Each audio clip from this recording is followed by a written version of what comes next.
What's going on, ladies and gentlemen? And this is Switch Up Sports, where today I am bringing you the quarterback bullseye. It is a quarterback ranking system that you can see right here. The bullseye is ranked number 1. That middle ring is going to be numbers 2 through 4, and that outer ring is going to be quarterbacks ranked 5 through 13. The top 10 is enough, but you know what? It tells a little bit better of a story if we extend it out to 13. So let's dive right into it. Starting up at number 13, Baker Mayfield. I know you're probably not thinking Baker Mayfield, really the top 13. That's what we're going here.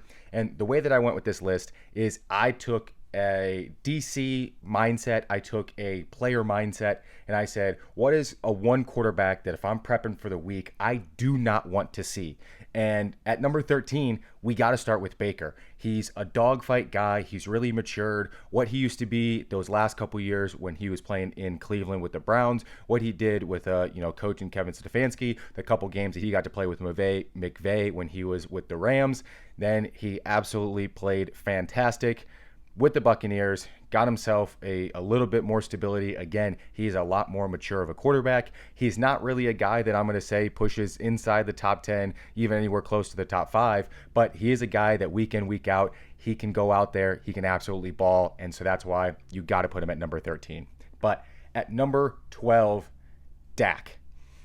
A lot of people want to put Dak way higher. I know he's in a contract negotiation right now with the Cowboys, but what we're seeing with Dak is we have a lot of sample size. He plays absolutely fantastic against the really bad teams, and he does not play very good against the good teams. We saw it last year with that last game at home against a very, very young Packers team, and Jordan Love absolutely balled out in that game. Then you have Dak, who, yes, we've had 3 straight seasons where they went 12-5. So it's like, good job. You won 12 games, 3 straight seasons. But they have nothing to show for it. They're the only team to go 3 straight seasons of 12 wins and not at least make a conference championship game. So realistically, he's a limited guy. He's not really that good under pressure. And when he has to play a team that is of their same caliber, he just doesn't match to what the game is. So Dak at 12. And number 11, a guy who has beaten Dak multiple times, and that's Brock Purdy. I'm not going to put Brock Purdy any higher than this. This does take into account a little bit of the Shanahan offense. This is not just Brock Purdy. He has a lot of weapons around him, but he has a fantastic coach. He's got the weapons. It's a pretty flawless system. You can put a lot of quarterbacks into that 49er system, and they would do really, really well. I don't think a person like Mac Jones would do fantastic in that system, but there are a lot of people that you can plug and play into that system and would do very good. Yes, Brock Purdy is fine, but Brock Purdy realistically is only good when he doesn't make mistakes, and any quarterback who doesn't make mistakes can be pretty good, especially when you put them into a flawless system when a vast majority of the time he's throwing to wide open receivers. Any quarterback can hit a guy that's wide open. So Brock Purdy at number 11. Now we get into the top 10. And at number 10, Jalen Hurts. Last year, they started out the season absolutely fantastic. They're fresh off the Super Bowl loss. They had a little bit of their chip on their shoulder. And I think that Super Bowl hangover really started to hit them. They got a little bit of funk. They got a little bit of, lethargic. There was something going on. Maybe it was the head coach. Maybe it was Jalen. Maybe it was the tush push. Maybe he wasn't fully healthy.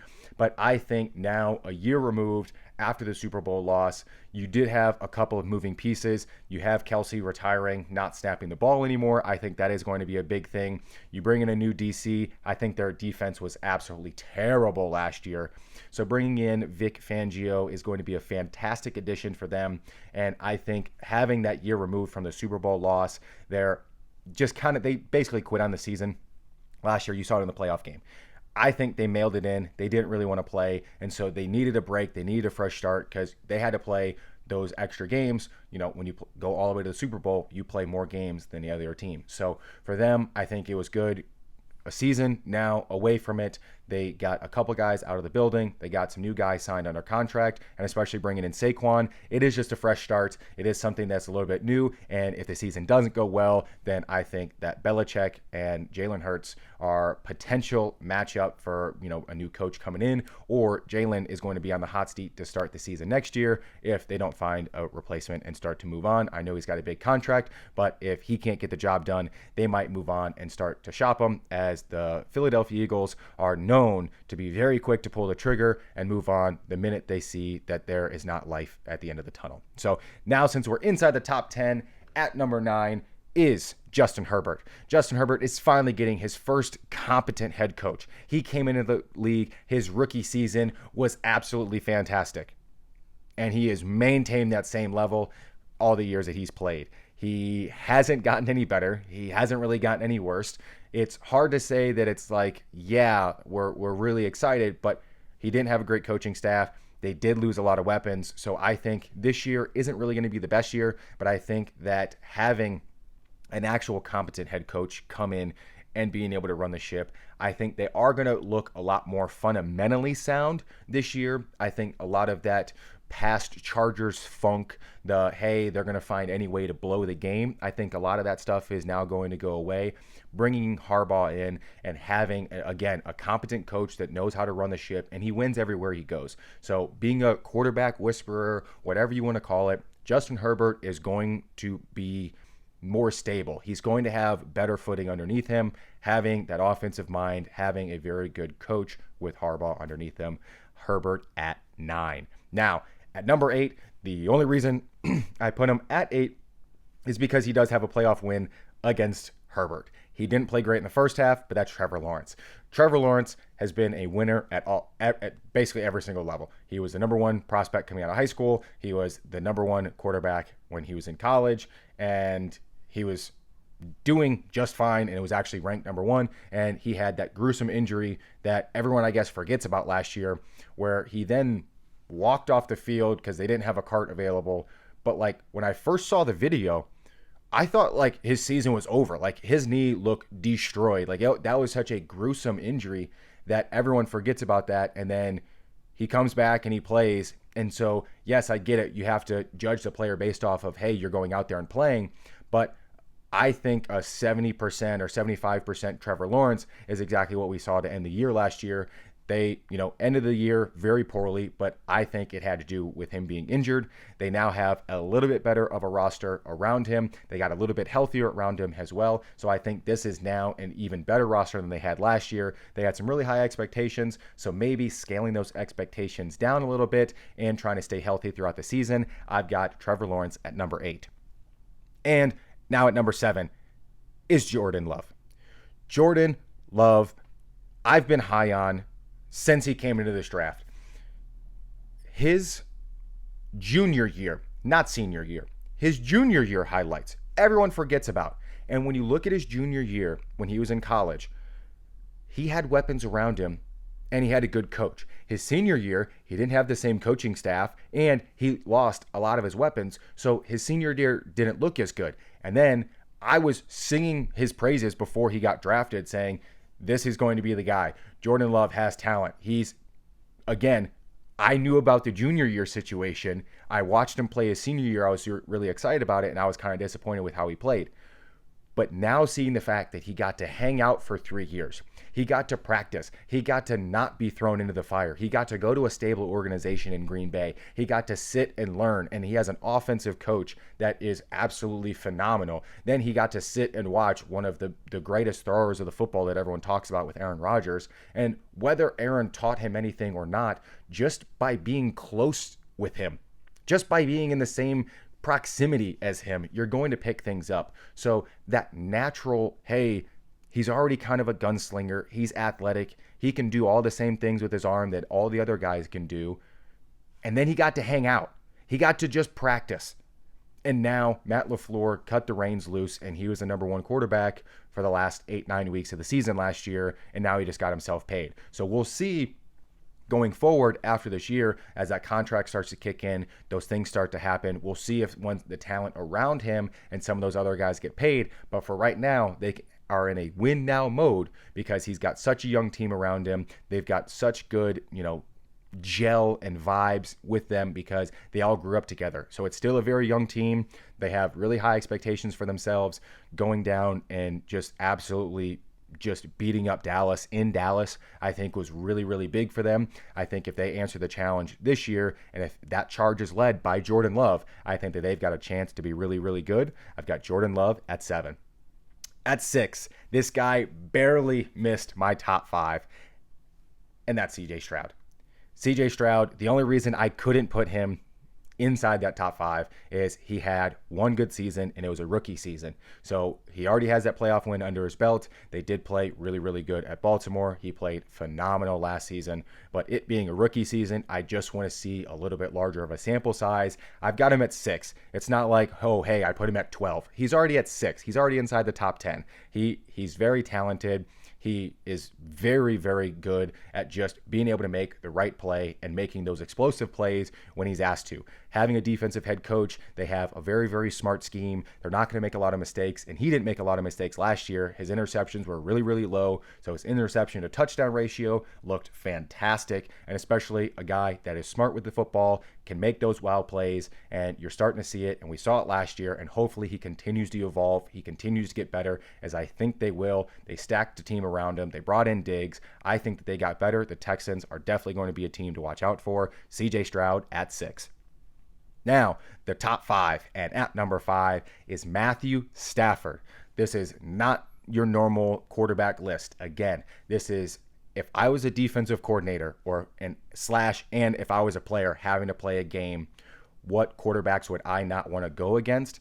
And Stafford plus McVay is a very dangerous combo. They won a Super Bowl for a reason. And if you look at the past 5, 10 Super Bowl winners, if you're not named Patrick Mahomes or Tom Brady, you don't typically win a Super Bowl unless you have a guy that's on a rookie contract. Now, yes, Nick Foles in that situation ended up coming in, but they had Carson Wentz. Either way, that you just don't see guys that are on real deals win Super Bowls anymore. And the reason is those guys aren't talented enough.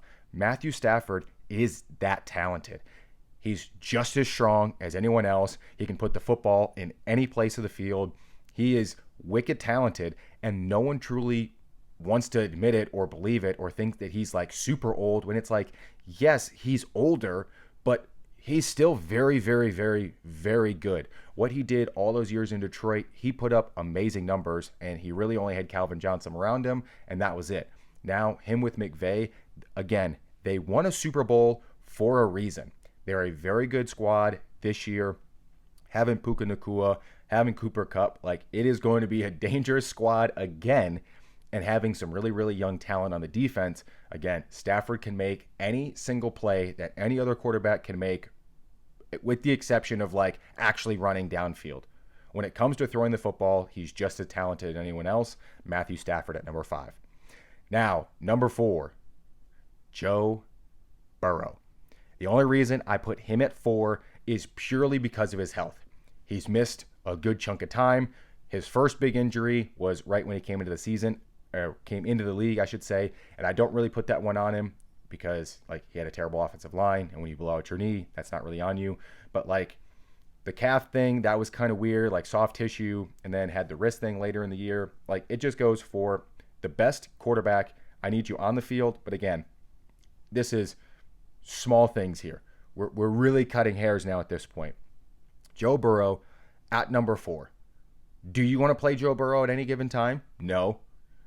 Joe Burrow has the one thing that most of the other quarterbacks in this league don't. He's 3-1 against Patrick Mahomes. So having that be whatever barrier you want to have, you can judge that. You can look at it whatever type of way, but he's super talented. He's super accurate with the football. And any given Sunday, you know that if you were to say, hey, Joe Burrow threw 4 touchdowns today, no picks, 378 yards, you'd be like, yep, sounds about right. So Joe Burrow at number 4. Now, number 3, probably one of the most athletic, gifted, it's Josh Allen. At his size, being able to jump over guys the way that he is, any given Sunday, you never know with Josh Allen. His ceiling and floor are probably the widest out of any given quarterback, But with how high his ceiling is, when Josh Allen plays on his game, when Josh Allen is accurate, when Josh Allen is running and he's trucking people over and he's jumping over people, they are a very dangerous squad. He single-handedly can put the team on his back, and then they just go out there and win. He had the most touchdowns combined of any quarterback last year. Granted, a lot of them are running, but guess what? Those touchdowns are worth the same as if you throw it. So people, giving him a knock on him saying, hey, he had 17 rushing touchdowns or whatever the number ended up being. It's like, yeah, they still count the exact same. So maybe he's not throwing as many passing touchdowns. Maybe he's taking, a couple touchdowns away from a running back. But at the end of the day, he's still putting points on the board. He is still putting on that Superman cape. And any given Sunday, that Josh Allen is a force to be reckoned with. And I would not want to play Josh Allen. And he's hard to scheme for, and he's hard to play against. Josh Allen at number 3. Number 2, it's Lamar Jackson. He's at number 2. He's got 2 MVPs. The only thing he's got left is to get it done and to get himself a Super Bowl ring. Lamar Jackson is stupid talented. He's so fast. He's now just continued to evolve as a passer. The way that their new offense is starting to cook, the way that things are starting to run, they're going to be deadly again this year. Now adding in the combination of having Derrick Henry is freakishly scary, because now you have someone who is the exact same size as Von Miller trying to run the football and coming at you versus, hey, Lamar Jackson has the football and he's going to just blow right past you. So it's a real, lightning and thunder type combo, but you also still have to prepare for how deadly Lamar Jackson can be when he does just pass the football, as he has gotten so much better at just the little elements that goes into the quarterback side. His accuracy has still continued to get better, and he also has gotten a lot of better help from his receivers lately. He had a really big problem with that at Louisville when he was coming up. He had a lot of drops from receivers. So this year, as they look to transition, they look to make it to right back to where they were. They look to finally get it done. And week 1, starting it off with the Chiefs, I think we get to see Lamar Jackson with that chip on his shoulder come out, and I think he's going to play great just like he did last year. And of course, at number 1, in the center of the bullseye, the one, the only, Patrick Mahomes. We all know Patty was going to be at number 1. He's at number 1 for a reason. Every single year that he's played the full season, the Chiefs have made it to the AFC Championship game. He's got 3 Super Bowl rings, 2 of which coming on back-to-back, on the hunt for the 3rd, and that is the Switch Up Sports Quarterback Bullseye, top 13 quarterbacks in the NFL. If you think that I did a pretty good job with this list, or you just want to give your own list and your own rankings, go ahead and leave it in the comments below, and we'll catch you in the next video.